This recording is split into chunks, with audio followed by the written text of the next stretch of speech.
হ্যাঁ, ধন্যবাদ প্ল্যাটফর্মকে আজকে আমাকে সংযুক্ত করার জন্য। কিছু টেকনিক্যাল এররের কারণে আমাদের একটু সংযুক্ত হতে একটু দেরি হয়ে গেল। তারপরও প্ল্যাটফর্মে অ্যাডমিনদের আন্তরিক ধন্যবাদ যে তারা একটানা অনেকক্ষণ চেষ্টা করে শেষ পর্যন্ত আমাকে সংযুক্ত করতে পেরেছে বা আমি সংযুক্ত হতে সফল হয়েছি।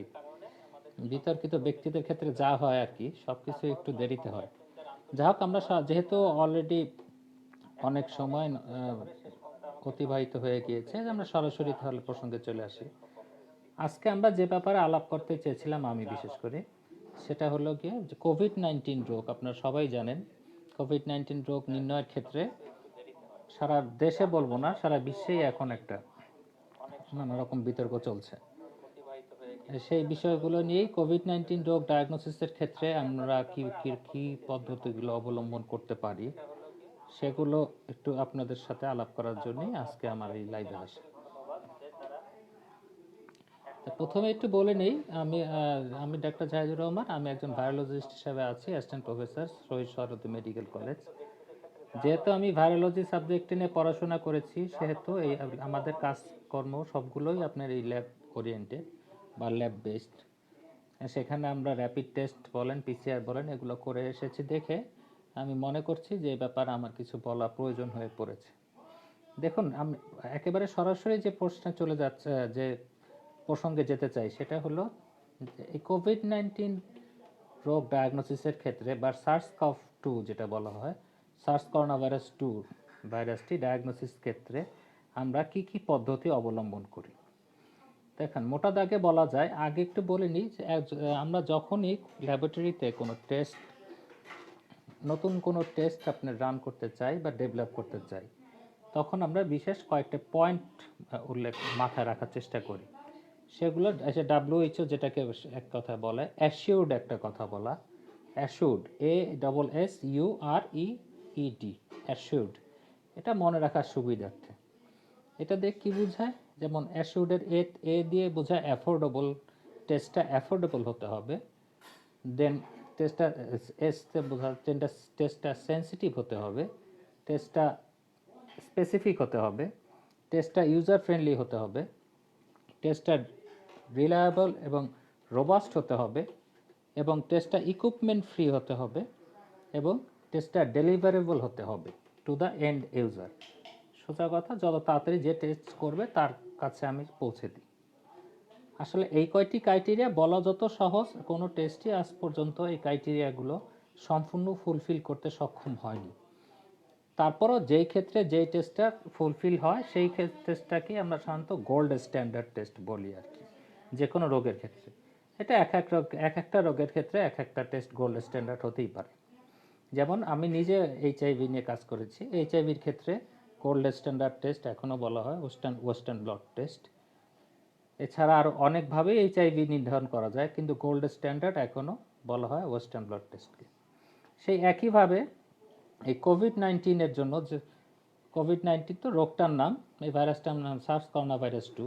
এই সার্স করোনা ভাইরাস 2 ডায়াগনোসিসের ক্ষেত্রে এখন পর্যন্ত এই RT-PCR-কে বলা হয় গোল্ড স্ট্যান্ডার্ড। RT-PCR মানে reverse transcriptase polymerase chain reaction. এই টেস্টটা এখন পর্যন্ত গোল্ড স্ট্যান্ডার্ড বলা হয়। একটা টেস্ট গোল্ড স্ট্যান্ডার্ড যখন বলা হয়, এর আগে যে আমি পয়েন্টগুলো বললাম, সেই পয়েন্টগুলো সব দিক থেকে যেটা সবচেয়ে বেশি আপনার কভার করে, তাকেই গোল্ড স্ট্যান্ডার্ড বলা হয়। দেখুন, এখন এই পিসিআর টেস্টের সম্পর্কে প্রথম দিকে আমাদের বলতে গেলে সাধারণ মানুষ তো বটেই, ডাক্তারদের মধ্যেও খুব একটা ধারণা ছিল না, থাকার কথাও না। কারণ এই টেস্টটা আমাদের দেশে সেইভাবে প্রচলিত না। কিন্তু এখন হয়তো আপনারা দেখতে পাচ্ছেন যে আপনারা হয়তো যেভাবে মনে করেছিলেন যে একেবারেই প্রচলিত না, আসলে অনেক জায়গায় এই টেস্টটা অনেক আগে থেকেই হতো, কিন্তু সেটা মেডিকেল সেক্টরে হতো না। মেডিকেলের বাইরেও আপনি মনে করেন বায়োটেকনোলজিতে, বায়োকেমিস্ট্রি সাবজেক্টে, ভেটেরিনারি মেডিসিনে, বিভিন্ন জায়গায় আপনি পিসিআর টেস্টটা করা হয়ে থাকে। যাই হোক, আবার মূল প্রসঙ্গে আসি। এই পিসিআর টেস্ট করার ক্ষেত্রে কিছু কিছু, যেহেতু এখন আমাদের বাধার সম্মুখীন হচ্ছি, পিসিআর টেস্ট করার জন্য আপনার কিছু ক্রাইটেরিয়া প্রয়োজন হয়। প্রথম হইল দক্ষ জনবল, যেটা সব টেস্টের জন্যই প্রয়োজন, কম আর বেশি। তারপরে আসেন আপনার নির্দিষ্ট একটা ল্যাব সেট লাগবে, যে ল্যাব সেট হলো যেটা আমরা বলি যে বিসিএল লেভেল 3 ল্যাব লাগবে, কিন্তু এখন যেটা বলা হচ্ছে যে না, ভাইরাসটা যদি কালচার করার প্রয়োজন হয় তাহলে আমরা বিসিএল বায়োসেফটি লেভেল 3 ল্যাব প্রয়োজন হয়, আর যদি কালচার না করি তাহলে আমাদের বিসিএল 2 হলেই যথেষ্ট। সেই সাথে আমরা তার ভিতরে যদি বায়োসেফটি ক্যাবিনেট 2 ব্যবহার করি, এটা আপনাদের বোঝার জন্য, এটা একটা বাক্সর মতো যার ভিতরে আপনার এই ভাইরাসটা যাতে সংক্রমণ না হয়, ছড়িয়ে না পড়ে ল্যাব থেকে অন্যান্য জায়গায়, সেজন্য সেই পদ্ধতিটা অবলম্বন করা হয়। এবং বাংলাদেশে আপনারা জানেন এই মুহূর্তে প্রায় 17-18টি এই মুহূর্তে 18টি প্রতিষ্ঠানে এই পিসিআর করা হচ্ছে। তাহলে তারপরও কেন এই র্যাপিড টেস্টের কথা আসছে? দেখেন র্যাপিড টেস্ট আগে, এখন আসেন র্যাপিড টেস্ট কী জিনিস। র্যাপিড টেস্ট কী জিনিস এটা তো র্যাপিড কথাটার মানে থেকেই বোঝা যাচ্ছে, তাড়াতাড়ি যেই টেস্টটা করা হয়। এবং সেই র্যাপিড টেস্টের ক্ষেত্রে ওই যে বললাম যে অ্যাশিওর যে ক্রাইটেরিয়াগুলো, এই ক্রাইটেরিয়াগুলো যে র্যাপিড টেস্টটা বেশি ফুলফিল করতে পারবে সেই র্যাপিড টেস্টটাই ডেভেলপ করে মার্কেটিং করা হয় এবং সেটা ব্যবহার করা হয়। এই র্যাপিড টেস্ট নিয়ে এই কোভিড-19 আক্রান্ত হওয়ার পরে র্যাপিড টেস্ট নিয়ে আলোচনা হওয়ার আরেকটা ব্যাপার হচ্ছে যে কিছুদিন আগে আমরা ডেঙ্গুর একটা প্রকোপ গিয়েছিল আমাদের, তখন কিন্তু আমরা এই র্যাপিড টেস্টের মাধ্যমেই ডেঙ্গু ডায়াগনোসিস করেছিলাম। তাই স্বাভাবিক সবার মধ্যেই, বিশেষ করে সাধারণ মানুষের মধ্যে একটা ধারণা ছিল যে ডেঙ্গুর ক্ষেত্রে যদি আমি র্যাপিড টেস্ট করে ডায়াগনোসিস করতে পারি, তাহলে কেন আমি এই কোভিড-19 যেটা করতে পিসিআরের মতো এরকম একটা জটিল টেস্ট করা প্রয়োজন, আমরা কেন সেটার আশায় বসে থাকব, আমরা কেন র্যাপিড টেস্ট করব না? দেখুন, প্রথমেই বলিনি, অনেকেই প্রশ্ন করেছেন যে যেহেতু পিসিআর করা সম্ভব হচ্ছে না, সেহেতু আমরা কি র্যাপিড টেস্টের দিকে যেতে পারি না? হ্যাঁ, এটার উত্তরে বলবো অবশ্যই না, পারি না। কারণ অল্টারনেট সবসময় একটার অল্টারনেট আরেকটা হয় না। আপনি মাথা ব্যথা হয়েছে, আপনি মাথা ব্যথার চিকিৎসা করবেন, মাথা তো কেটে ফেলা যাবে না বা অন্য কোনো ব্যবস্থা নেওয়া যাবে না। সেরকম ব্যাপারটা কিন্তু র্যাপিড টেস্ট যদি আমার ক্রাইটেরিয়াগুলো ফুলফিল করতো, তাহলে আমরা অবশ্যই এই র্যাপিড টেস্টের দিকে যেতাম। আমি আপনাদের WHO নিয়ে আরেকটা কথা বলে রাখি যে কয়েকদিন আগে আমাদের গণস্বাস্থ্য ইনস্টিটিউট একটা র্যাপিড টেস্ট ওনারা বলছেন ডেভেলপ করেছেন। তারপর থেকে র্যাপিড টেস্ট নিয়ে আলোচনাটা একটু বেশি হয়েছে বাংলাদেশে। অথচ দেখেন এই র্যাপিড টেস্টটা কিন্তু আপনার কয়েক মাস আগের থেকেই বিভিন্ন দেশে ব্যবহার করা শুরু করা হয়েছিল এই কোভিড-19 ডায়াগনোসিসের ক্ষেত্রে। কিন্তু বিভিন্ন কারণে দেখা গিয়েছে একটা সময় এর ফলাফল ভালো না আসার কারণে বিভিন্ন দেশ থেকে এই র্যাপিড টেস্ট করাটা বন্ধ করে দিয়েছে। এবং এই ফলাফলের উপরে ভিত্তি করেই কিন্তু WHO, বিশ্ব স্বাস্থ্য সংস্থাও বলেছে র্যাপিড টেস্ট এখন পর্যন্ত তারা অনুমোদন করেনি। শুধু তাই না, দেখেন গত 7ই এপ্রিল সর্বশেষ WHO তাদের এই ব্যাপারে, এই কোভিড-19 টেস্টিংয়ের ব্যাপারে যে গাইডলাইন দিয়েছে, তাতে তারা স্পষ্ট করে বলে দিয়েছে যে অ্যান্টিজেন হোক অথবা অ্যান্টিবডি হোক, যেটাই হোক, এই কোভিড-19 ডায়াগনোসিসের ক্ষেত্রে র্যাপিড টেস্ট, যে কোনো ধরনের র্যাপিড টেস্টই হোক, হোয়াটএভার, সেটা ব্লাড টেস্ট হোক, আইসিটি হোক, যে কোনো মাধ্যমে হোক, সেগুলো শুধু ডেভেলপমেন্টাল পারপাস বা গবেষণার কাজে ব্যবহার করা যাবে। কিন্তু ক্লিনিক্যাল ট্রায়ালে, সোজা কথা, রোগ নির্ণয়ের ক্ষেত্রে, রোগটা কি কোভিড-19 রোগ নির্ণয়ের ক্ষেত্রে এটা ব্যবহার করা যাবে না। এটা তাদের স্পষ্ট করে বোল্ড অক্ষরে বলে দেওয়া হয়েছে। এই অনুষ্ঠানের পরে হয়তো আমি নিচে এটা লিংক দিয়ে দিব, তখন আপনারা সেখানে যেয়ে দেখতে পারবেন। এখন WHO যখন কোনো কথা বলে, অনেকেই বলে থাকেন যে WHO অনেক রাজনৈতিক কথাবার্তা বলে। দেখেন, আজকে আমি কিন্তু যা কথা বলবো পিওর একজন অ্যাজ এ ভাইরোলজিস্ট হিসেবে কথা বলবো, কোনো রাজনৈতিক কথাবার্তা বলবো না। সেটা আমি আগেই বলে রাখলাম, কারণ অনেকেই আমরা রাজনীতির সাথে বিজ্ঞান গবেষণাকে গুলিয়ে ফেলছি এবং বিভ্রান্তিটা সেজন্যই তৈরি হচ্ছে। যাই হোক, আবার মূল প্রসঙ্গে আসি যে WHO কেন তাহলে এই র্যাপিড টেস্টগুলোকে তারা অ্যাপ্রুভ করছে না। এখন দেখেন র্যাপিড টেস্টের আরেকটু বলে রাখি, র্যাপিড টেস্টে সাধারণত করা হয় কি, আমার শরীরের যে অ্যান্টিবডি, কোনো ভাইরাস এন্টার করলে যে অ্যান্টিবডি তৈরি হয়, সেই অ্যান্টিবডিটা সে ডিটেক্ট করে। ইদানিং কিছু ক্ষেত্রে শুধু অ্যান্টিবডি না, এর সাথে অ্যান্টিজেনও আপনি ডিটেক্ট করা শুরু করা হয়েছে। কিছুদিন আপনি আগে যেমন দেখেছেন আমরা ডেঙ্গুর ক্ষেত্রে NS1 অ্যান্টিজেন, এটা ডিটেক্ট করার জন্য একটা র্যাপিড টেস্ট আমরা ব্যবহার করেছি এবং সেটা খুব স্বল্প মূল্যে। কিন্তু এই SARS-CoV-2 কোভিড-19 ক্ষেত্রে এটা সম্ভব হচ্ছে না বেশ কয়েকটা কারণে। দেখেন আগে আমরা যদি একটু বাংলায় বোঝানোর চেষ্টা, আসলে এসব জটিল ব্যাপারগুলো বাংলায় বোঝানো একটু কঠিন, তারপরে চেষ্টা করে দেখি। দেখেন একটা মানুষের শরীরে যখন কোনো ভাইরাস ঢোকে তখন প্রথমেই ভাইরাসের অ্যান্টিজেনটা পাওয়া যাবে, তারপরে পাওয়া যাবে তার ভিতরের যে অংশটা। একটা ভাইরাসের আপনারা মনে করবেন, অনেকের একটা ভুল ধারণা আছে, বিশেষ করে গণমাধ্যমের আলোচনা দেখে আমরা যা বুঝলাম যে সবাই বলছে অ্যান্টিজেন দেখা যায়, অ্যান্টিবডি দেখা যায়, কিন্তু একজনকেও দেখলাম না যে প্রশ্ন করতে যে কোন অ্যান্টিজেনটা। তারা হয়তো ধরেই নিয়েছেন যে ভাইরাসটাই, হয়তো পুরো ভাইরাসটাই একটা অ্যান্টিজেন। কিন্তু আপনারা যারা মোটামুটি আমরা এটা বলতে পারি একটা ভাইরাসের শরীরে অসংখ্য অ্যান্টিজেন থাকে। সুতরাং আমাকে আগে যখনই বলবেন যে আমি ডেভেলপ করার সময়, টেস্ট ডেভেলপ করার সময় যখন বলবো যে আমি এই ভাইরাসের নির্ণয়ের ক্ষেত্রে অ্যান্টিজেন ডিটেক্ট করব, তখন প্রথম প্রশ্নটাই হবে যে ভাই কোন অ্যান্টিজেন। অ্যান্টিবডির ক্ষেত্রে এটা অতটা গুরুত্বপূর্ণ না, কারণ পুরো ভাইরাসের ক্ষেত্রেই একটা অ্যান্টিবডি তৈরি হয়, আবার প্রত্যেকটা অ্যান্টিজেনের ক্ষেত্রেও অ্যান্টিবডি তৈরি হয়। কিন্তু আপনি অ্যান্টিজেনের প্রসঙ্গটা যখন আনবেন তখন আপনাকে অবশ্যই প্রশ্নটার পর্বের সাথে প্রথম প্রশ্নটাই হবে যে আপনি কোন অ্যান্টিজেনটা ব্যবহার করবেন। এক্ষেত্রে যেটা দেখা গিয়েছে, WHO যেটা বলছে যে তার বিভিন্ন কোম্পানি যে অ্যান্টিজেন তারা ব্যবহার করছে বলে বলা যাচ্ছে। আচ্ছা, তার আগে একটু ডট ব্লট টেস্টটা সম্পর্কে একটু যদি বলে নিই। দেখেন ডট ব্লট নামের ভিতরেই হয়তো তার আছে, ডট মানে একটা ফোঁটা, ব্লট মানে এমন একটা পেপার, অ্যাবজর্ব মানে আমাদের যে টিস্যু পেপার যেরকম ব্যবহার করি সেরকম পেপার। আমি যে ভাইরাসের অ্যান্টিজেনটা দেখব, সেই ভাইরাসটা প্রথমে আর্টিফিশিয়ালি আমাকে তৈরি করতে হবে। তৈরি করে সেটা সেই একটা পেপারের মতো, সেই পেপারের ভিতরে আপনাকে স্থাপন করতে হবে। করার পরে আমার রোগীর শরীরে থেকে স্যাম্পল নিয়ে সেই স্যাম্পলটা সেখানে দিতে হবে। দেওয়ার পরে ওইটার আগেনস্টে যদি বডিতে অ্যান্টিবডি থাকে তাহলে ওই অ্যান্টিজেন রিয়াকশন করে কখনো কালার চেঞ্জ করে, কখনো ফ্লুরোসেন্স সিগন্যাল দেয়, এভাবে এটা ডিটেক্ট করা হয়। সে অ্যান্টিবডির ক্ষেত্রেও একই কথা।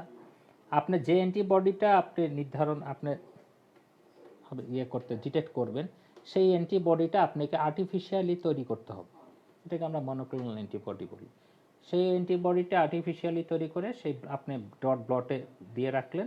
তারপর আমার শরীর থেকে যখন আমি স্যাম্পল নিব, সেই স্যাম্পলের মধ্যে যদি ওই অ্যান্টিবডির এগেনস্টে কোনো অ্যান্টিজেন থাকে, তাহলে সেই অ্যান্টিবডি বিক্রিয়া করে একটা রং পরিবর্তন করবে, যেটা দেখে আমরা বুঝতে পারবো, এবং এটা স্বল্প সময়ের মধ্যে। এটা মোটামুটি ডট ব্লটের প্রিন্সিপালটা এরকমের। ডট ব্লট আরও অনেকভাবে ডট ব্লট করা হয়, র্যাপিড টেস্ট ছাড়াও ডট ব্লট হাইব্রিডাইজেশন টেস্ট আছে যেটা HIV-তে করা হয়। যাই হোক, আমরা সে বিষয়ে না যাই। আমরা যে বিষয়ে আসছিলাম যে WHO কেন এই র্যাপিড টেস্টগুলোকে আপনার অ্যাপ্রুভ করছে না, তার প্রধান কারণ দেখেন, প্রথম আসেন অ্যান্টিজেন। ওনারা প্রথমে স্পষ্ট করে বলে দিয়েছেন অ্যান্টিজেন হোক অ্যান্টিবডি হোক, কোনোটাই এখন ক্লিনিক্যাল ট্রায়ালে স্ক্রিনিং হিসাবে হোক, ডায়াগনোসিসের ক্ষেত্রে হোক, রোগীর ক্ষেত্রে ক্লিনিক্যাল ট্রায়ালের ক্ষেত্রে এটা এখন ব্যবহার করা যাবে না। তবে বিভিন্ন গবেষণার পারপাসে, এপিডেমিওলজিক্যাল পারপাসে সেটা ব্যবহার করা যাবে। তাহলে এখন কেন যাবে না? নিশ্চয়ই তেমন কোনো সমস্যা আছে, এজন্য যাবে না। দেখেন, এই কোভিড-19 ভাইরাসটার সবচেয়ে বড় সমস্যা হলো এখন পর্যন্ত সারা পৃথিবী যেই কারণে এই ভাইরাসটা নিয়ে এত চিন্তিত, তার কিন্তু এখন যদি আমি এক কথায় বলি ঘুরে ফিরে, কারণ একটাই, এই ভাইরাসের ক্ষেত্রে কি অ্যাসিম্পটোমেটিক ট্রান্সমিশনটা হয়। তার মানে কি, মানে আমি সুস্থ কিন্তু আমার শরীরে ভাইরাস আছে, আমাকে সংক্রমণ করেছে এবং আমার মাধ্যমে অন্য কেউ সংক্রমণ করছে। আর মূল সমস্যা কিন্তু এই কারণেই হচ্ছে। সোজা কথা, আমি অনেক সময় অসুস্থ হই না, বা অসুস্থ হওয়ার আগেই আমি অনেককে আক্রান্ত করে ফেলি। আর এই কারণেই কিন্তু র্যাপিড টেস্টের এই যে প্রথমে আসে আমি অ্যান্টিজেনের ব্যাপারটা।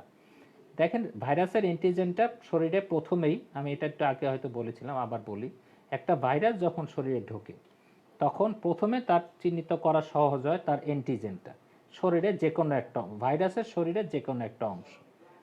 তারপর এই ভাইরাসের ভিতরে থাকে আরএনএ বা ডিএনএ। সেটা যখন আমাদের কোষের ভিতরে যায় তখন সেই আরএনএ বা ডিএনএটা ডিটেক্ট করা সহজ হয়। তারপরের পর্যায়ে হলো গিয়ে আমার এই আরএনএ এই ভাইরাসের এগেনস্টে আমার শরীরে ইমিউন রেসপন্স, রোগ প্রতিরোধ ক্ষমতা যে অ্যান্টিবডিটা তৈরি করে, সেই অ্যান্টিবডিটা নির্ধারণ করা যায়। তাহলে আমরা যদি সহজ ভাষায় বলতে পারি, মনে করেন প্রথম দিন আমি আক্রান্ত হলাম, তারপরেই সবচেয়ে তাড়াতাড়ি আমি ডিটেক্ট করতে পারবো ভাইরাসের অ্যান্টিজেন, তারপরে আমি ডিটেক্ট করতে পারবো ভাইরাসের আরএনএ বা ডিএনএ, যেটা করি আমরা পিসিআর এর মাধ্যমে, এবং তারপরে আমি ডিটেক্ট করতে পারবো অ্যান্টিবডি। তাহলে প্রথমে অ্যান্টিজেন এবং শেষে অ্যান্টিবডি, এই দুটি আমি র্যাপিড টেস্টের মাধ্যমে ডিটেক্ট করতে পারি। কিন্তু তাহলে কেন আমি কোভিড-19 ক্ষেত্রে এই WHO এটা অ্যাপ্রুভ করছে না এই কারণে, দেখেন একটা কোভিড-19 এই ভাইরাসটা আমাদের শরীরে এন্টার করার পরে এই যে অ্যান্টিজেনই হোক ভাইরাসের, এই অ্যান্টিজেনটা সবচেয়ে বেশি পরিমাণে স্যাম্পলে থাকে ভাইরাসটা যখন রেপ্লিকেট করে বা বংশবৃদ্ধি করে, এবং এই কাজটা তারা 2-3 দিনের মধ্যেই করে ফেলে। এখন এই কোভিড-19 এই সার্স করোনা ভাইরাস 2 সহ অন্যান্য রেসপিরেটরি ট্র্যাক্টের ভাইরাসের একটা মূল বৈশিষ্ট্য হলো এদের ইনকিউবেশন পিরিয়ডটা খুব কম থাকে। সুতরাং এই ইনকিউবেশন পিরিয়ডটা যখন আমি অ্যান্টিজেনটা ডিটেক্ট করার আগেই দেখা গেল সে রোগী আমার ডাক্তারের কাছে, আসলে আমরা রোগী কখন যাবে, যখন তার কোনো লক্ষণ থাকবে, যখন যায় তখন যদি টেস্ট করা হয় ততক্ষণে কিন্তু আমি আগেই বলেছি যে অ্যান্টিজেনটা আপনার 2-3 দিনের মধ্যে চলে আসে, তারপরে সেটা ভেঙে শরীরের ভিতরে ঢুকে যায়। তাহলে আমি যদি অ্যান্টিজেন টেস্ট করি তখন কিন্তু আমি টেস্ট করে সেটা অ্যান্টিজেনটা পাবো না।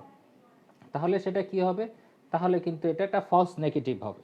ফলস নেগেটিভ কি জিনিস, মানে আমার শরীরে ভাইরাসটা আছে কিন্তু আমি ভাইরাসটা ডিটেক্ট করতে পারলাম না। রেসপিরেটরি ট্র্যাক্টে বা কোভিড-19 ক্ষেত্রে এটা খুবই স্বাভাবিক, কারণ প্রথম 2-3 দিনের মধ্যে এই অ্যান্টিজেনটা আসে এবং ডিসঅ্যাপিয়ার করে যায়। এখন দেখেন এই গেল ফলস নেগেটিভের ব্যাপার।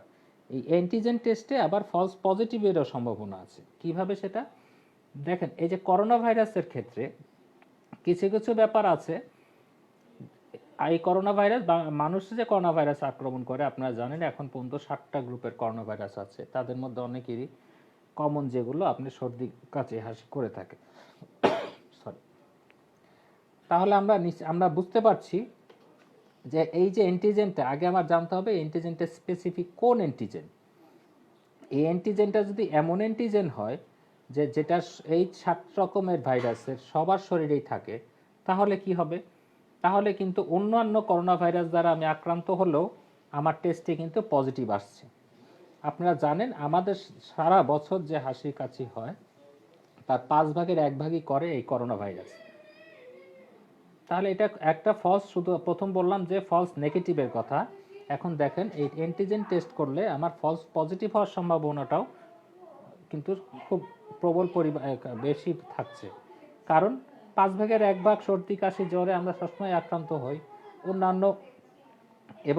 অন্যান্য করোনা ভাইরাসের যদি এই অ্যান্টিজেনটা অন্যান্য করোনা ভাইরাসের শরীরেও থাকে, সুতরাং অন্য করোনা ভাইরাস থাকলেও আমার টেস্ট পজিটিভ হবে। তার মানে কি হলো, মানে আমি কোভিড-19 আক্রান্ত না, কিন্তু আমাকে দেখাবে পজিটিভ হিসাবে। এবং ফলস পজিটিভ হওয়ার যে বিশেষ করে শুধু শারীরিক না, আপনার শারীরিক সমস্যা তো না, আপনার যে সামাজিক সমস্যাগুলো আছে এগুলো তো আপনারা অলরেডি দেখছেন যে একজন কোভিড-19 পজিটিভ পেশেন্টকে আমরা কিভাবে ট্রিট করছি। তাহলে আমি যদি সামারাইজ করি যে র্যাপিড টেস্টের মধ্যে প্রথমে আসি antigen based test. Antigen based টেস্টে যেটা সমস্যা হয়, যেটা ফলস পজিটিভ এবং ফলস নেগেটিভ দুটো হওয়ার সম্ভাবনাই বেশি থাকে। এখন আসেন অ্যান্টিবডি ডিটেকশন টেস্টটা। দেখেন কোভিড-19 ক্ষেত্রে এখন পর্যন্ত যে কটা জার্নাল প্রকাশিত হয়েছে, নর্মালি দেখা যায় অ্যান্টিবডি আবার আছে 2 রকমের, ইমিউনোগ্লোবিন এম এবং ইমিউনোগ্লোবিন জি। সাধারণত প্রথম এম আসে, তারপরে জি আসে। এখন এই কোভিড-19 ক্ষেত্রে এখন পর্যন্ত দেখা গিয়েছে বিভিন্ন পিসিআর করে একসাথে পেয়ার টেস্ট করে, পিসিআর টেস্ট করে এবং অ্যান্টিবডি টাইটার করে, যে এই অ্যান্টিবডিটা আসে হলে গিয়ে আপনি দ্বিতীয় সপ্তাহে বা 10 থেকে 12 দিন পরে। তা আপনি যদি অ্যান্টিবডি টেস্ট করেন একটা পেশেন্টের, আপনারা অতটা জেনে গিয়েছেন যে এই রোগের আপনার লক্ষণ প্রকাশ পেলে সেটা 4-5 দিনের মধ্যেই পেয়ে যায়।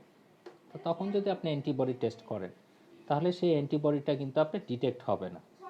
তাহলে কি হলো, তাহলে তখনও কিন্তু আপনার একটা ফলস নেগেটিভ রেজাল্ট আপনি পেয়ে যাবেন, এবং যার কুফল আমি এর আগে বলেছি। এরপরে আসেন ফলস পজিটিভ কীভাবে পেতে পারি। ওই সেই অ্যান্টিজেনের মতো একই ব্যাপার। এই অ্যান্টিবডিটা শুধু যে এই কোভিড-19-এর অ্যান্টিজেনের সাথে বাইন্ড করে বিক্রিয়া করবে তা না। করোনা ভাইরাস যেহেতু একটা ভার্সেটাইল ভাইরাস, এই যে অন্যান্য যে ভাইরাসগুলো আছে আরও 7 রকমের হিউম্যান করোনা ভাইরাস, তাদের সাথে সেসব অ্যান্টিজেনের সাথে বিক্রিয়া করেও আমি যদি আমার শরীরে যদি সেসব ভাইরাসের অ্যান্টিজেন থাকে, তাদের সাথে বিক্রিয়া করেও কিন্তু আমি একটা রেজাল্ট পাচ্ছি, এই রেজাল্ট পজিটিভ আসবে। তাহলে সেটা কি হবে? সেটা ফলস পজিটিভ রেজাল্ট। আবার যদি আমি তাহলে সামারাইজ করি যে শুধু ডট ব্লট না, আপনি অ্যান্টিজেন দেখেন, অ্যান্টিবডি দেখেন, কোভিড-19-এর ক্ষেত্রে আপনি যেটাই দেখেন সেটাই আপনার রোগ নির্ণয়ের ক্ষেত্রে কোনোভাবেই আপনার কার্যকারিতা কিন্তু প্রমাণিত হচ্ছে না। এতে দুটো ক্ষেত্রেই অ্যান্টিজেন এবং অ্যান্টিবডি দুটোর ক্ষেত্রেই ফলস নেগেটিভ এবং ফলস পজিটিভ হওয়ার সম্ভাবনা অনেক বেড়ে যাচ্ছে। এখন একটা প্রশ্ন আসতে পারে, আমার এক ছোট ভাই কিছুক্ষণ আগে একটা প্রশ্ন করেছে যে ভাই ফলস নেগেটিভ ফলস পজিটিভ কি পরিমাণ হলে বা কতটুকু হলে বাস্তবসম্মত বা গ্রহণযোগ্য হতে পারে। দেখেন এখানে তার আগে বুঝতে হবে একটা টেস্টের একটা বলেছিলাম যে সেন্সিটিভিটি আর স্পেসিফিসিটি বলে দুটো কথা। তা এটা যদি একটু সংক্ষেপে বলি যে সেন্সিটিভিটিটা কি আর স্পেসিফিসিটিটা কি, এটা মনে হয় একটু বলা প্রয়োজন মনে করছি। কারণ এটা নিয়ে আমাদের তো আমরা করি কি, আমরা এই ফেসবুকে যে কোনো একটা স্টাডি দেখি, তার সেখানে একটা টেবিল দেওয়া থাকে, সেই টেবিলটা দেখে আমি একটা স্ক্রিনশট নিয়ে আমি ফেসবুকে দিয়ে দিই যে এটাতে স্পেসিফিসিটি এটার চেয়ে বেশি, এটার তো সেন্সিটিভিটি এটার চেয়ে বেশি, তাহলে কেন এটা এখানে অ্যাপ্লাই করা হচ্ছে না। আমি কিন্তু প্রথমেই বলেছি একটা টেস্টের জন্য, একটা টেস্ট অ্যাপ্লাই করার জন্য শুধু স্পেসিফিসিটি সেন্সিটিভিটি বেশি না। এবং এই ক্ষেত্রে আপনি র্যাপিড টেস্টের ক্ষেত্রে সেন্সিটিভ বলেন স্পেসিফিসিটি বলেন দুটোই কমে যায় কিভাবে?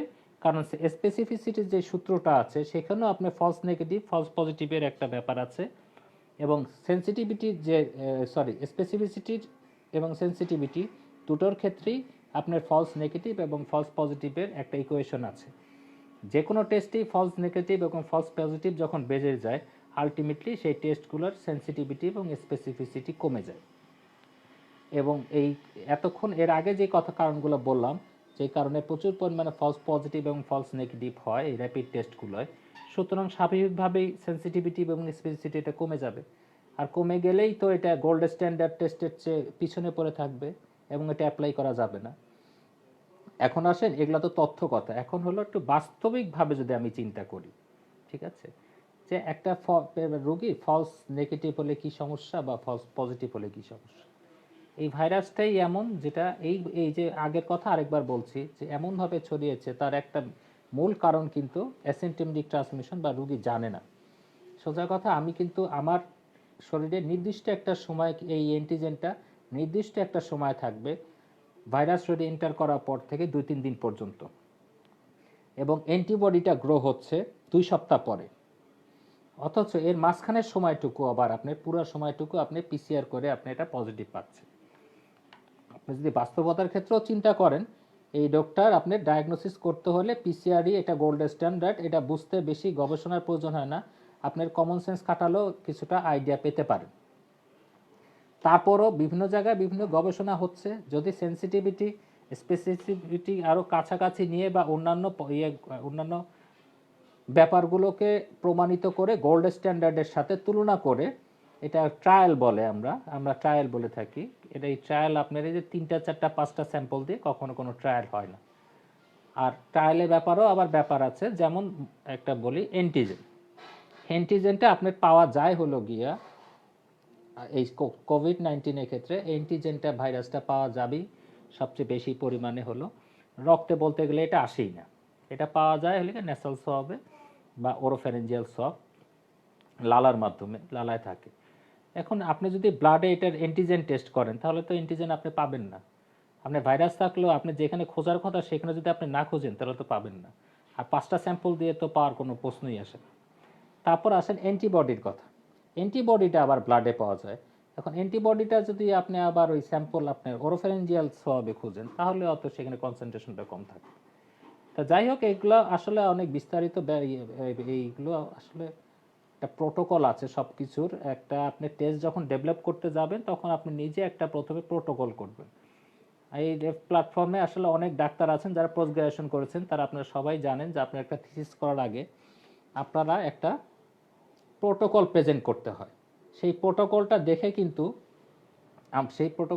কিন্তু আমরা একটা বেসিক ধারণা পেতে পারি যে আপনার এটা কি, আপনার এটা নিয়ে থিসিস, আমাদের স্যাররা যেটা করতেন যে তুমি এটা নিয়ে থিসিস করতে পারো কি পারো না, তখন এই ব্যাপারগুলো দেখা হয়। আচ্ছা, আর এই যে এই জন্য ওই যে গণস্বাস্থ্যের কথাটা চলে আসলো, গণস্বাস্থ্যের কিটের কথাটা চলে আসলো, সেই প্রসঙ্গে একটু বললাম যেটা এখনো একেবারেই প্রাইমারি স্টেজে আছে। দেখুন, নিজের দেশে, আমার দেশে একটা ভালো জিনিস আবিষ্কার হবে, এটা আমি অবশ্যই চাই। ব্যাপারটা যেহেতু আমার সাবজেক্টের, এই জন্য আমি আরও ভালো করে জানবো, আরও ভালো করে চাইবো, কিন্তু তার আগেও চাইবো ব্যাপারটা সম্পর্কে আমি নিজে আগে ভালো করে জানতে। এখন পর্যন্ত বাংলাদেশের কয়জন ভাইরোলজিস্ট এই যে গণস্বাস্থ্যের কিটটা সম্পর্কে প্রোটোকলটা হাতে পেয়েছেন সেটা সম্পর্কে আমার ধারণা নেই, আমি নিজেও অন্তত হাতে পাইনি। পেলে হয়তো জিজ্ঞেস করতে পারতাম যে এই যে বলছেন আপনারা অ্যান্টিজেন ডিটেক্ট করবেন, এই অ্যান্টিজেনটা কোন অ্যান্টিজেন? দেখেন, এই অ্যান্টিজেনটা যদি হয় একেবারেই স্পেসিফিক, এই অ্যান্টিজেনটা শুধুমাত্র কোভিড-19 শরীরেই থাকবে, অন্যান্য হিউম্যান করোনা ভাইরাসের শরীরে থাকবে না, তাহলে কিন্তু আমি বলবো এর চেয়ে ভালো আর কোনো টেস্ট হতে পারে না। কিন্তু আমরা কি সেটা জানতে পেরেছি যে এটা আসলে কি ঠিক কোভিড-19 স্পেসিফিক কিনা? কারণ এটা তো ওয়ার্ল্ডের অন্যান্য দেশে এটা এখন পর্যন্ত আবিষ্কার করতে পারেনি, কারণ এটা শুধুমাত্র ওই পর্যায়ে গবেষণা করাটা সময় সাপেক্ষ এবং দুরূহ। এই ব্যাপার, এজন্যই বললাম যে বৈজ্ঞানিকভাবে আরেকটা জিনিস বলি আপনাদের। দেখেন, একটা সায়েন্টিফিক প্রেজেন্টেশনে আপনি প্রেজেন্ট করে কে? যে গবেষণাটা করেছেন। এখন সে গবেষণাটা করলে কি উনাকে আমি একজন উনাকে সাংবাদিক প্রশ্ন করবেন একরকম, আমি ভাইরাল হিসেবে প্রশ্ন করতে পারবো একরকমই। তা সেই যোগাযোগটা যদি হয় এই রকমের মাধ্যমেও হতে পারে, অন্য কোনো টকশোর মাধ্যম যেভাবেই হতে পারে, আমরা যদি সরাসরি সেই বিজ্ঞানীর সাথে আমরা আলাপ করতে পারতাম তাহলে অনেকগুলো জিনিসই হয়তো পরিষ্কার হতো।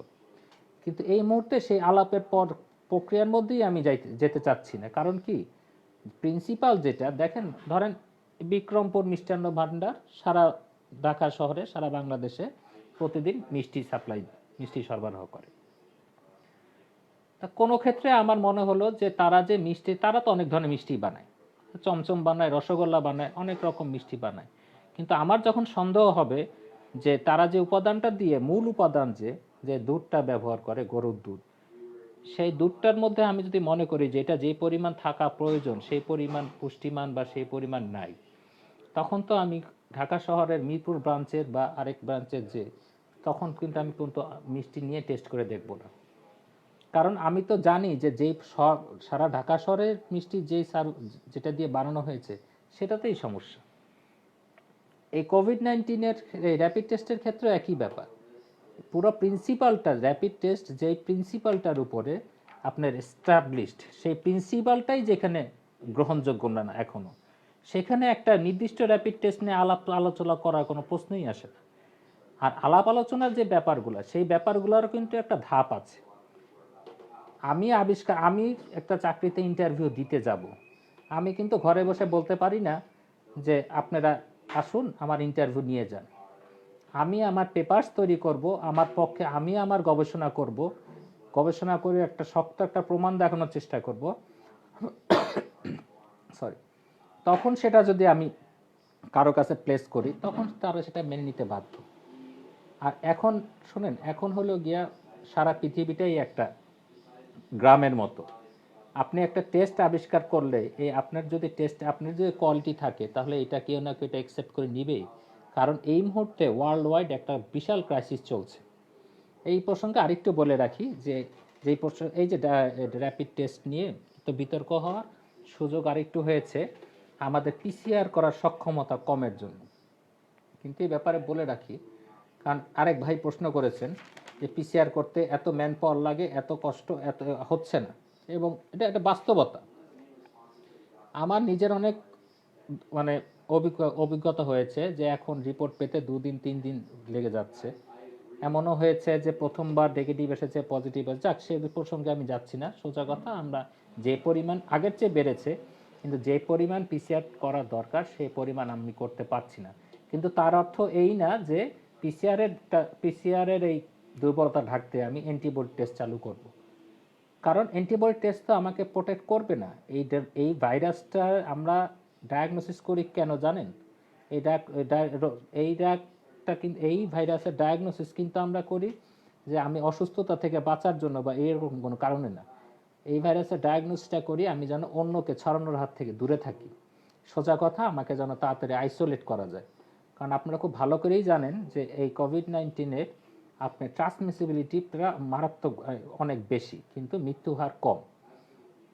এখন মৃত্যু হার কম, এই মৃত্যু হার কমের ব্যাপারেও একটা কথা আছে যে দেশের মানুষ 17 কোটি, সেখানে তো আপনি মৃত্যু হার যতই কম হোক আলটিমেটলি কিন্তু কিছু মানুষ মৃত্যুবরণ করবেই, এবং কিছু মানুষ মৃত্যুবরণ করছে। এক ভাই প্রশ্ন করছে যে how many papers have you published. দেখেন, করোনা ভাইরাসটা এসেছে আসলে 3 মাস।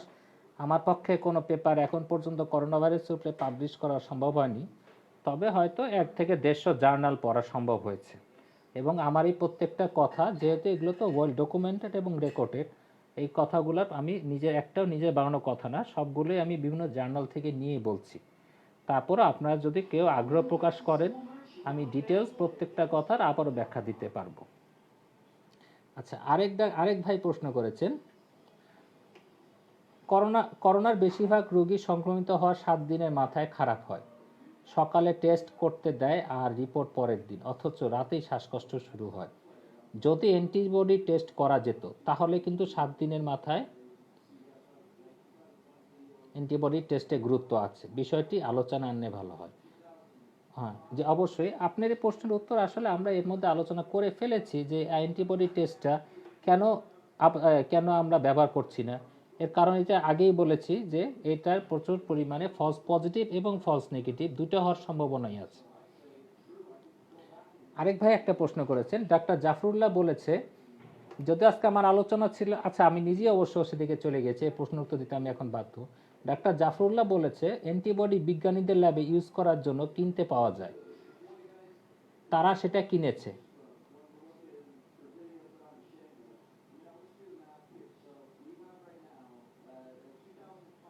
তারা কোনো দূষিত রক্ত কিনে আনেনি। প্রশ্ন হচ্ছে কোভিড-19-এর জন্য আলাদা বিশেষ কোনো অ্যান্টিবডি আছে কি? যদি না থাকে তাহলে যে কোনো রোগে সৃষ্ট অ্যান্টিবডিতে কাজটা সারা যায় নাকি? আসলে কি বলবো, না, আপনার কোভিড-19 ভাইরাস ডায়াগনোসিস করতে গেলে আপনার কোভিড-19-এর এগেনস্টে যে অ্যান্টিবডি তৈরি হয় সেই অ্যান্টিবডিটাই আপনার ব্যবহার করতে হবে, এবং সেগুলো অবশ্যই আর্টিফিশিয়ালি বানানো হয়। সেগুলো উনি যে কিনে আনার কথা বলেছে হয়তো সেটাই আপনি কোভিড-19-এর অ্যান্টিবডিটাই কিনে আনতে হবে, না হলে তো আপনি কোভিড-19 ভাইরাসের শোনেন, অ্যান্টিজেন অ্যান্টিবডির সম্পর্কটা আসলে সবচেয়ে গভীর সম্পর্ক। অ্যান্টিজেন অ্যান্টিবডি একেবারে খুব নিখুঁতভাবে তারা একজন আরেকজনকে চিনে নেয়, এই চিনে নেওয়াতে তাদের কোনো ভুল হয় না।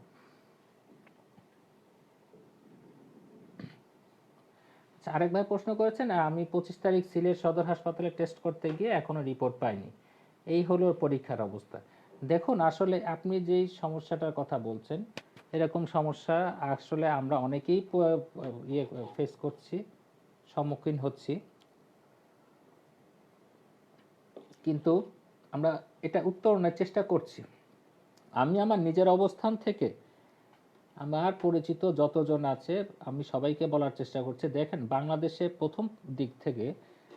প্রথম দিকে একটা প্রতিষ্ঠান থেকে বলা হয়েছিল যে এখানে একমাত্র তাদের কাছেই যে পরিমাণ ল্যাব দরকার সেই ল্যাবটি শুধু একটা প্রতিষ্ঠানই আছে, এবং প্রতিদিন শর্ত মেশিনের অভাবে খুব বেশি টেস্ট করা যাবে না। এখন নিশ্চয়ই এত মাস পরে আপনারা এসে বুঝেছেন যে সে কথাটা কতটা ভুল ছিল। যাই হোক, এখন টেস্টের হার বেড়েছে, আশঙ্কার কথা দুটাই বলি, এবং টেস্টের হার বেড়েছে দেখেই কিন্তু শনাক্তের হারও বাড়ছে। আজকেও কিন্তু আমার যতদূর মনে হয় প্রায় 4,500 টেস্ট করা হয়েছে, যদিও প্রয়োজন এখন প্রতিদিন কম করে হলো 15 থেকে 20,000 টেস্ট করা। তারপরও আসার কথা, প্রতিদিনই কোনো না কোনো জায়গায় নতুন নতুন পিসিআর ল্যাব খোলা হচ্ছে, এবং সেখানে এই জন্যই টেস্টের সংখ্যা বাড়ছে।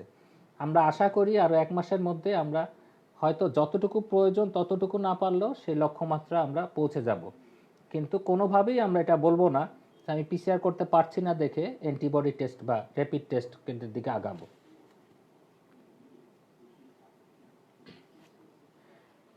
আচ্ছা, একজন প্রশ্ন করেছেন স্যাম্পল কালেকশনের কতদিন পর্যন্ত ভালো থাকে। এটা একটা খুব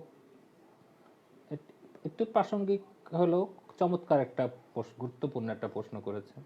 স্যাম্পল কালেকশনের পরে দেখেন আরএনএ ভাইরাস, এই আপনারা জানেন কোভিড-19 একটি আরএনএ ভাইরাস, এবং এই আরএনএ ভাইরাসটার আরএনএ সবচেয়ে কঠিন হলো গিয়ে আরএনএটাকে সংরক্ষণ করা। এবং স্যাম্পল কালেকশনে আমরা বর্তমানে যে পদ্ধতিটা ব্যবহার করা হয় সেই পদ্ধতিটা অনেক ত্রুটিপূর্ণ পদ্ধতি ব্যবহার করা হচ্ছে। তার একটা কারণ হচ্ছে ভাইরাল ট্রান্সপোর্ট মিডিয়া বলে একটা কথা আছে, স্যাম্পলটা যেটার ভিতরে দিয়ে টেস্ট টিউবে করে ল্যাবরেটরি পর্যন্ত আনতে হয়, সেটার একটা অপ্রতুলতা আছে, তার বদলে নর্মাল স্যালাইন ব্যবহার করা হচ্ছে। আপনার এই স্যাম্পলটা যদি আপনি এই নির্দিষ্ট ভাইরাল ট্রান্সপোর্ট মিডিয়া আপনি যদি দিয়ে রাখেন, তাহলে বলা হয় আপনি যদি ফ্রিজে বা 2 থেকে 8 ডিগ্রি টেম্পারেচারে রাখলে আপনি 72 ঘন্টার মতো রাখতে পারেন। তার মানে কি, আপনি যদি প্রত্যন্ত অঞ্চল থেকে স্যাম্পল রাখেন তাহলে আপনি স্যাম্পলটা কালেক্ট করতে হবে, সেটা আপনার ভায়ালে ঠিকমতো ঢোকাতে হবে, এবং সেটা অবশ্যই একটা আইস প্যাকে করে আপনি ল্যাবরেটরি পর্যন্ত আনতে হবে। না হলে কিন্তু আপনি টেস্ট করতে পারবেন, কিন্তু সেই টেস্টের মধ্যে তো আসলে ভাইরাসই থাকবে না, আপনার রেজাল্ট আপনার স্বাভাবিকভাবেই নেগেটিভ আসবে।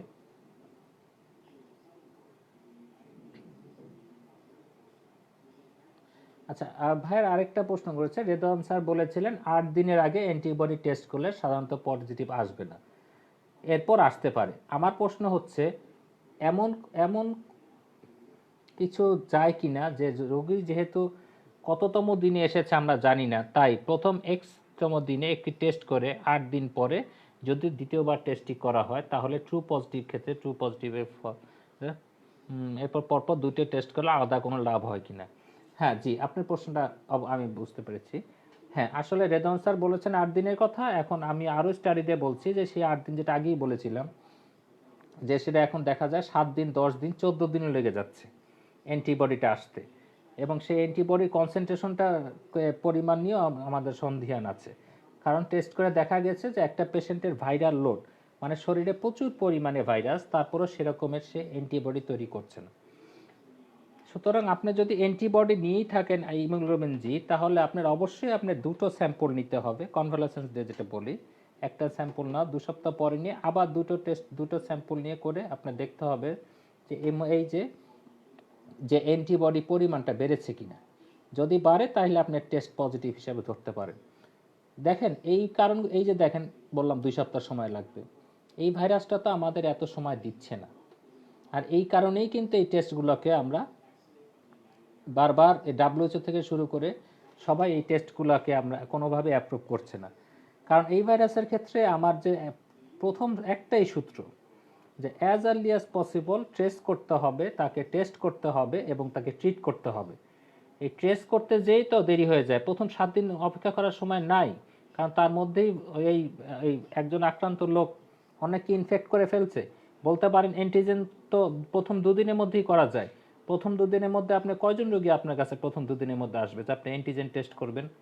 সোজা কথা, আপনার অ্যান্টিজেন টেস্টের সময়ও পেশেন্ট আপনার কাছে আসছে না, আবার যখন অ্যান্টিবডি টেস্ট করছেন সে সময় ঘটনা যা ঘটার ঘটে যাবে, অনেক যাকে যাকে ছড়ানো তাদের সবাই ইনফেক্টেড হয়ে যাবে, এবং রুগীও দেখা যাবে যে সুস্থ হয়ে গিয়েছে বা বেশি অসুস্থ হয়ে গেছে, তখন সেটা টেস্ট করে আসলে খুব একটা লাভ হবে না। এই জন্যই আমরা বারবার বলছি যে এখন পর্যন্ত যে পদ্ধতিটা বলা আছে সেই গোল্ড স্ট্যান্ডার্ড পিসিআর পদ্ধতিতেই আমাদের এখনো ভরসা রাখতে হবে। যে এক ভাই প্রশ্ন করেছেন, জাফরুল্লাহ স্যারের কি টেস্ট করে দেখতে সমস্যা কি? ওনারা তো অনুমোদন দিতে বাধ্য করেনি। অবশ্যই কোনো সমস্যা নেই, কেন সমস্যা হবে না? এটা তো আমাদের জন্য আরও একটা খুশির খবর যে বাংলাদেশে এরকম একটা প্রক্রিয়া শুরু হয়েছে। কিন্তু আমাদের জানতে হবে যে টেস্ট করার প্রক্রিয়াটা কি। সেটা আমি যদি আপনাকে আমার নিজের, আমি একটা জিনিস, আমি যেটা কিছুক্ষণ আগেই বলেছিলাম, আমি একটা বিষয় গবেষণা করতে চাইলে আমার নিজের কিছু প্রস্তুতি আছে, সেই প্রস্তুতিটা সম্পন্ন করেই কিন্তু আমি কোনো অথরিটির কাছে এটা প্লেস করব, যেটা ওনারা করেননি। তারপরে যেটা করেছেন সেটা অসম্পূর্ণ। এবং উনি প্রত্যেকটা মিডিয়ায় যে কয়টি কথা বলেছেন এগুলো আসলে একটাতেও আমি বল একটা শব্দ উনি ঠিক বলেননি, প্রত্যেকটি শব্দই সায়েন্টিফিক্যালি রং অথবা উনি এটাকে হাইড করে গিয়েছেন। সুতরাং অনুমোদনের ব্যাপার এখানে আসছে না। অনুমোদনের পর্যায়ে আসলে অবশ্যই অনুমোদন হবে, কিন্তু অনুমোদনের পর্যায়ে আসার সম্ভাবনা যে খুবই কম সেটা তো হয়তো এতক্ষণের আলোচনা আমরা বুঝে গিয়েছি। কারণ ওই যে বললাম যে বিক্রমপুর মিষ্টি ভাণ্ডারের যে দুধ দিয়ে সারা দেশের মিষ্টি বানায় সেই দুধেই যখন ভেজাল, তখন মিরপুর ব্রাঞ্চের মিষ্টি তো ভালো হওয়ার সম্ভাবনা নেই, এটা তো হবে না। আর হয়ে গেলে সেটা মিরাকেল। আর তারা যদি আলাদাভাবে নিজেরা আবার দুধ উৎপন্ন করে সেই দুধ দিয়ে মিষ্টি বানায় তাহলে সেটা ভিন্ন কথা। এবং সেটা প্রমাণিত হবে কিভাবে? আপনি এই টেস্টটা দিয়েছেন, একটা থার্ড পার্টি আপনার এই টেস্টটা ভ্যালিডেট করবে কিভাবে? গোল্ডেন স্ট্যান্ডার্ড যে টেস্টটা আছে পিসিআর, সেই যেমন বঙ্গ বিএসএমইউর কথা বলেন, আইডিসিআর এর কথা বলেন, ওনাদের কাছে ওনাদের প্রোটোকলটা যখন দিবেন, ওনাদের এই স্যাম্পল তখন তারা এরকমের 50, 100, 5টা স্যাম্পল আসলে একটা এত হাস্যকর ব্যাপার, এটা বলার কিছু নাই। 500 এই যে 50টা 100টা স্যাম্পল তারা তখন কি করবেন, এই যে জাফরুল্লাহ সাহেবের যে টেস্ট সেটা তো টেস্ট করবেন, এবং গোল্ডেন স্ট্যান্ডার্ড যে টেস্ট সেই পিসিআরও টেস্ট করবেন। সেই টেস্ট করার পরে তারা একটা রেজাল্ট দিবে। সেই রেজাল্টটা নিয়ে তারা এই গণস্বাস্থ্য ইনস্টিটিউট তারা তাদের রিপোর্টটা নিয়ে তারা বাংলাদেশ মেডিকেল কাউন্সিলের কাছে তারা এটা পেশ করবে। মেডিকেল কাউন্সিল এটা যাচাই বাছাই করে যদি দেখে যে না এটা দেওয়ার মতো, তখন তারা সেটা ডিজিডিএ বা ড্রাগ ওষুধ প্রশাসনের কাছে এটা প্রেজেন্ট করবে। তখন ওষুধ প্রশাসন এটা পাবলিকলি ব্যবহার করার অনুমতি দিবে। এবং দেখেন এই যে এই পুরো প্রক্রিয়াটা শুরু হওয়ার প্রথম থেকে শেষ পর্যন্ত এত দ্রুত এই আমলাতান্ত্রিক জটিলতাগুলো এটা কাটানো হয়েছে, এটা কিন্তু একমাত্র সম্ভব হয়েছে এই টেস্টের যে একটা মহামারী চলছে। আমরাও চাচ্ছিলাম যে এমন কোনো টেস্ট একটা আবিষ্কার হোক যেটা খুব দ্রুত এবং খুব কম খরচে এবং যেটা সাধারণ মানুষ করতে পারবে। আর এই কারণ কিন্তু উনি দাবি করতেই পারে অনেক কিছু, কিন্তু আমরা যেটা বাস্তবতা দেখছি যে এত দ্রুত প্রক্রিয়াগুলো সম্পন্ন হয়েছে, উনি যদি পয়েন্ট ধরে বলতে পারে যে ঠিক কোথায় কোথায় ওনাকে প্রশাসনিক বাধাগুলো পেরোতে হয়েছে, সেটা উত্তর দিতে বাধ্য থাকবে আমাদের নীতি নির্ধারকরা। আমি ভাইরোলজিস্ট হিসাবে শুধু উনি ভাইরোলজিক্যাল বা সায়েন্টিফিক যে তথ্যগুলো দিয়েছে সেগুলোর ভুল ধরতে পারি, সেগুলো নিয়ে আমি প্রশ্ন তুলতে পারি, বাকিগুলোর এখতিয়ার মনে হয় আমার নেই।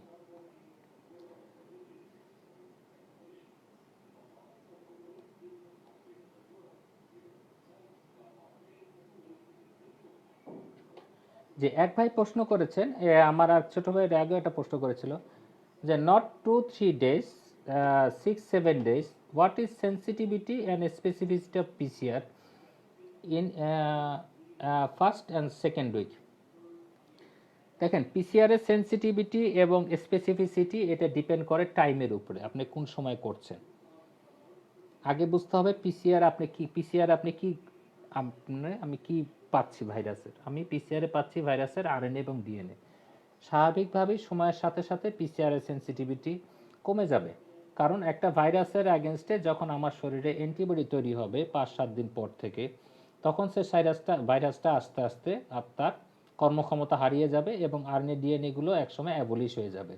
আর স্বাভাবিকভাবেই তখন পিসিআর সেটা খুঁজে পাবে না। সুতরাং স্পেসিফিসিটি এবং সেন্সিটিভিটির যদি পিসিআর এর ক্ষেত্রে আপনি জানতে চান, তাহলে আপনাকে আমি প্রশ্ন করব, আপনি আক্রান্ত হওয়ার কততম দিনে এই পিসিআরটা করেছেন। যেটা আমি আগেই বলেছি যে যদি আমি একটা কার্ভের মতো, এখানে দেখানোর সুযোগ, যদি কার্ভের মতো দেখাই, তাহলে প্রথম আসে অ্যান্টিজেন, তারপরে আসে আরএনএ বা ডিএনএ ভাইরাসের, এখানে তো আরএনএ, তারপরে আসবে অ্যান্টিবডি। তাহলে মাঝখানের সময়টা করলে আপনি সবচেয়ে বেশি সেন্সিটিভিটি এবং স্পেসিফিসিটি পাবেন পিসিআর এর। এর পরে করলেও পাবেন কম পাবেন, এর আগে করলেও কম পাবেন।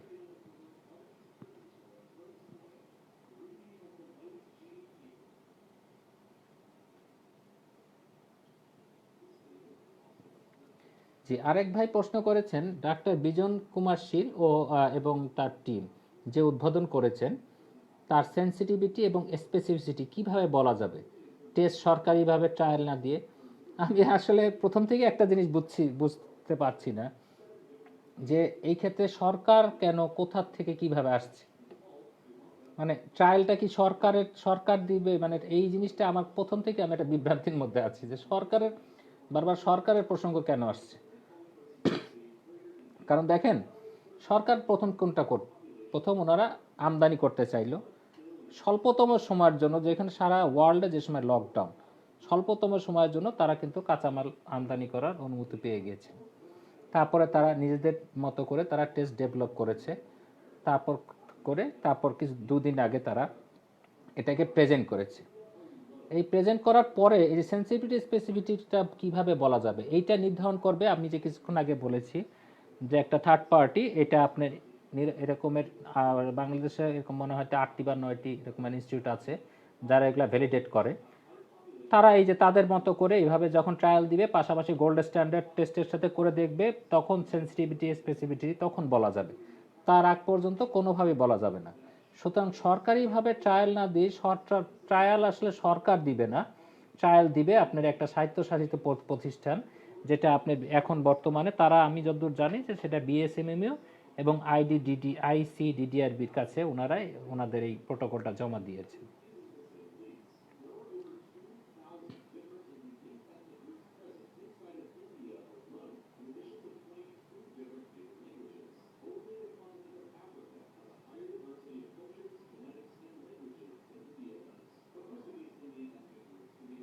এক ভাই প্রশ্ন করেছেন, আসলে আমার সময়ও বা কতদূর নেওয়া, কারণ এরপরে হয়তো অনেক সময় বেশি নিয়ে ফেলছি। যাই হোক, এক ভাই প্রশ্ন করেছেন, I think UK and USA are behind Bangladesh regarding medical sector, that's why they are approving rapid test.